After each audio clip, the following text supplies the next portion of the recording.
avant que je ne puisse prêcher. Nous recevons l'apôtre, prophète, le sacrificateur, John Wisal. Non, ce n'est pas comme ça qu'on acclame le Seigneur quand même. Amen. Merci bien. Est-ce qu'on peut acclamer pour la gloire de Dieu? Tous les gens de cette église savent que j'aime le faire apprendre. J'aime l'écouter. Alléluia. C'est parmi nos orateurs, des gens, c'est un grand défenseur de l'évangile. Et j'ai beaucoup de respect pour son ministère. Alléluia. En fait, je suis comme un jeune lion qui revient du carnage. Et c'est vrai qu'on vient de faire un grand travail. Et il y a un peu le poids de la fatigue et tout ça. Alléluia. Mais l'esprit, lui, n'est pas fatigué. Alors, puisque j'ai 5 minutes, je vais parler pendant 5 minutes sur quelque chose d'important. Est-ce qu'on peut acclamer d'abord pour le Seigneur?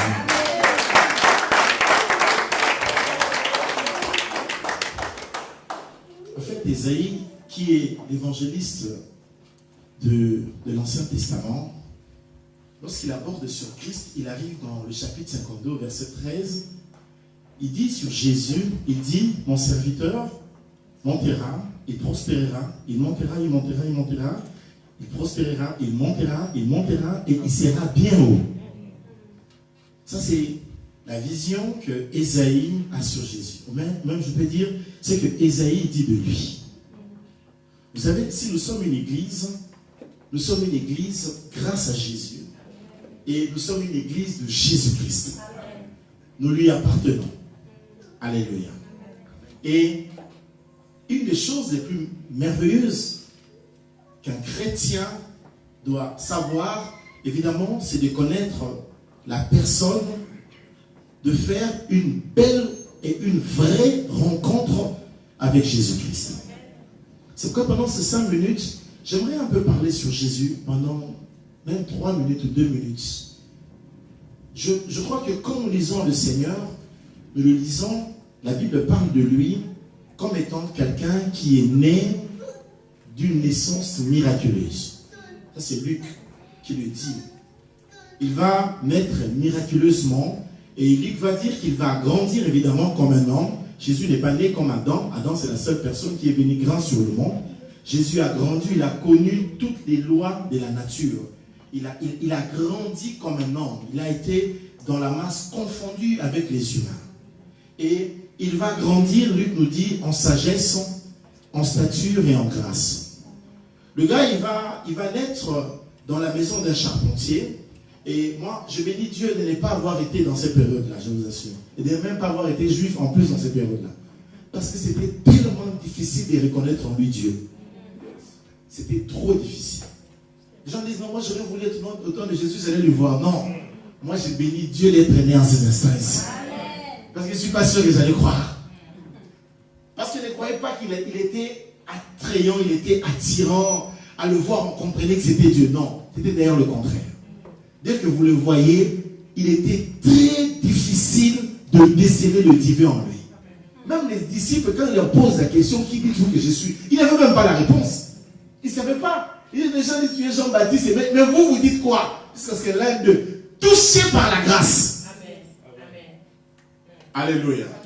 Alors nous qui le rencontrons en ces temps, nous sommes des gens qui sont réellement bénis.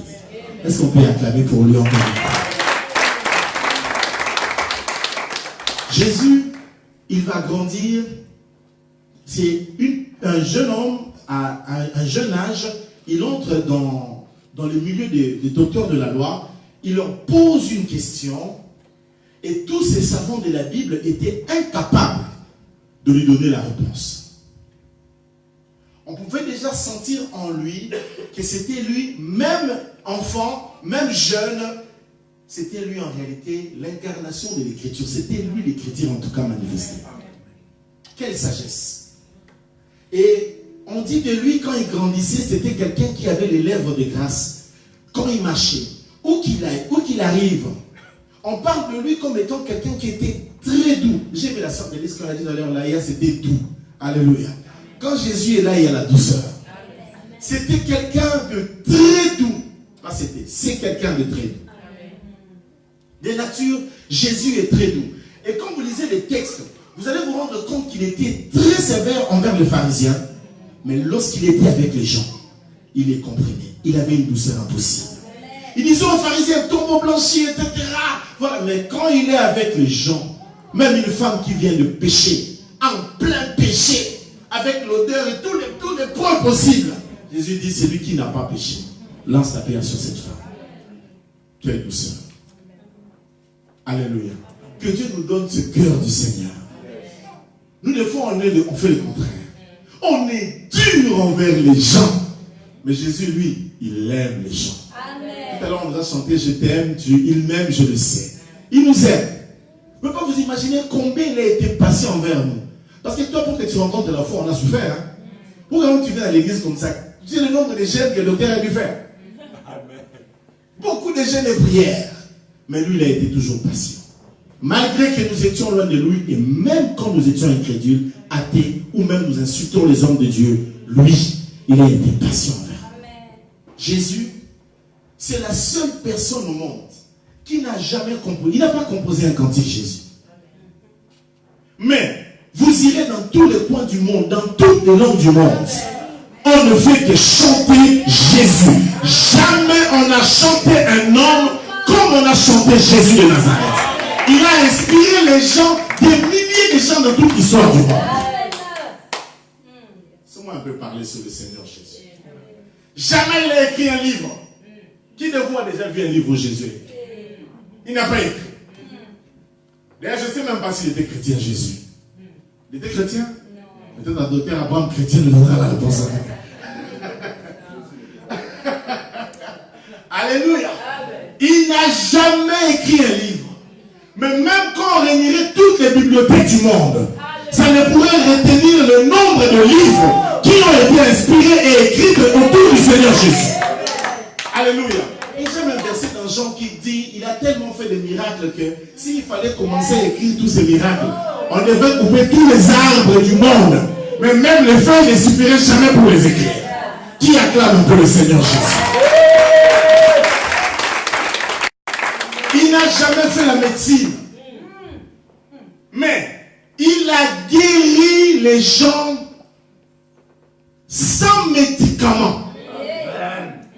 Et en plus, gratuitement.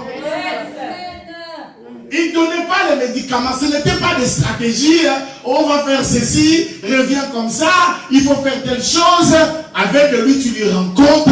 Rien qu'avec sa parole, il donne une parole et la guérison entre dans le corps. Nous voulons servir cet homme parole, le Logos. Alléluia. Donnez un amen que je finisse là. Et quand Isaïe aborde sur lui, il dit il montera, il montera, il montera. Et c'est inquiet de voir qu'il insiste sur le fait qu'il monte, et puis il monte. Pourquoi il dit pas seulement il monte? Mais il le répète 3 fois. Il monte, il sera bien haut. Et tous les savants bibliques, quand ils lisent, ils sont d'avis d'une chose que la première montée de Christ, c'est sur les personnages principaux d'Israël. Or, Israël a connu des gens importants. Et parmi les gens importants, il y en a de ceux qui étaient plus importants. En l'occurrence, le premier dont je parle, sur qui Jésus est supérieur, c'est Abraham. Abraham, ce n'est pas n'importe qui. C'est une personne qui, n'ayant jamais vu Dieu ressusciter un mort, il croyait que même s'il tue son enfant, Dieu allait ressusciter cet enfant. Alors qu'il n'a jamais vu Dieu faire ça. C'est trop facile de lire les gens et de voir les gens, de s'appuyer sur la foi des autres. Mais expérimenter les choses pour la première fois. C'est pourquoi on l'appelle le père de la foi. C'est un pionnier. Quelqu'un qui croyait, il dit aux gens, à ses serviteurs, je monte avec l'enfant. Nous allons revenir avec lui. Qu'est-ce qui lui rassurait que l'enfant allait revenir? Le gars se disait, même si je le tue, c'est Dieu qui avait promis. Il va le ressusciter. Ça, c'est la foi. Chose qu'il n'a jamais vu Dieu faire. Mais il croyait que Dieu pouvait ressusciter cet enfant. Alléluia. Mais lorsqu'on le compare à Jésus, Jésus lui-même dit, les jours où votre père Abraham m'a vu, il s'en est réjoui. Alléluia. La foi, parce qu'Abraham il en est le père, la foi n'a de sens que si elle trouve son fondement sur Jésus de Nazareth. Alléluia. Dieu ne t'a jamais demandé de croire en lui. Dieu te demande de croire en son fils. Je peux répéter ça? Yes. Parce que dans toutes les autres religions, on va vous dire non, nous croyons en Dieu par Bouddha. Nous croyons en Dieu, je ne sais pas moi, par Mahomet. Dieu ne vous a jamais demandé de croire en lui. Il vous a dit croyez en mon fils. Parce qu'il sait que c'est lui qui croit en Jésus, il croit véritablement en lui. Parce que Jésus, c'est la manifestation de Dieu sur la chair. C'est lui la parole de Dieu faite chair. Alléluia. Donc toute la foi, elle n'existe que si elle trouve Jésus. Si elle trouve Jésus comme étant la fondation, le soubassement de cette foi. Et deuxième des choses, il montera. Tu peux encore dire avec moi, il montera. Donc deuxième, il montrera le deuxième personnage le plus important dans l'histoire d'Israël, c'est Moïse. Moïse, c'est pas n'importe qui, Moïse. Moïse, c'est le gars qui a donné une constitution à Israël. On a commencé à parler d'Israël comme une nation parce qu'un gars qui s'appelle Moïse amène le 613. Les 613, ce sont les commandements que Moïse va donner. Et dans les commandements que Moïse va donner, il va y avoir dans les 613, 365 qui vont dire ne faites pas. Et 218 vont dire tu feras. Vous savez, lorsqu'on parle de la Torah, il n'y a pas que souvent nous sommes habitués à parler sur les 10 paroles, que nous appelons souvent communément les 10 commandements. Alléluia. Mais il y a 613. Et là, il y a des lois juridiques, des lois sociales, des lois économiques. Il y a tellement de lois dans... Et c'est Moïse qui donne la constitution.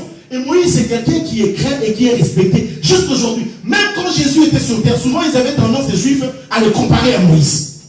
Parce que Moïse, ce n'était pas n'importe qui.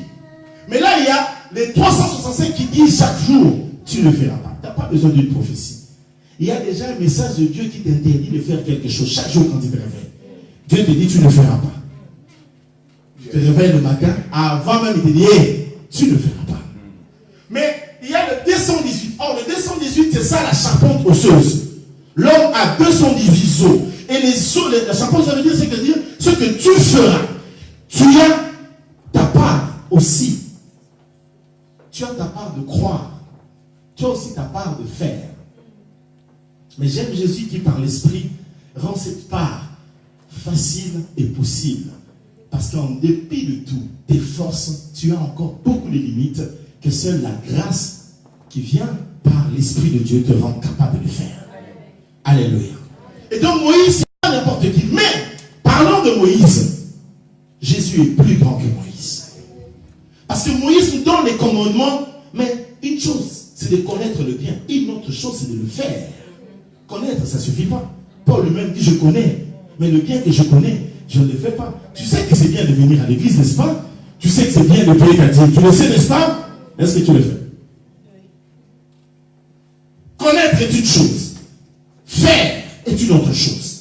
Mais ce qui fait que Jésus soit excellent, ce n'est pas le fait que nous sachions seulement ce que nous devons faire, mais c'est le fait qu'il nous aide lui-même, au travers de son esprit en nous. Il nous rend capables de faire les choses que nous ne pourrons pas faire. Et pour finir, le troisième point, lorsqu'on a regardé sur terre, il n'y avait plus. Il n'y a pas plus grand qu'Abraham, plus grand que Moïse en Israël. Ne pas me dire David. David n'est pas plus grand que Moïse et Abraham. Non. Il n'est pas plus grand.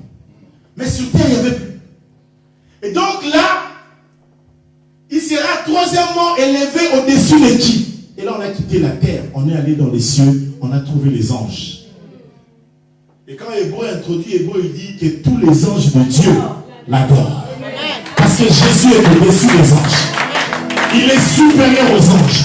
Aucun ange ne peut s'égaler à lui. Il est plus grand et jamais Dieu n'a demandé à des anges d'adorer autre personne. Mais là, dans Hébreu, on dit que tous les anges de Dieu l'adorent. Si devant lui, Abraham est petit, Moïse est petit, les anges sont petits, à combien plus fort que ça?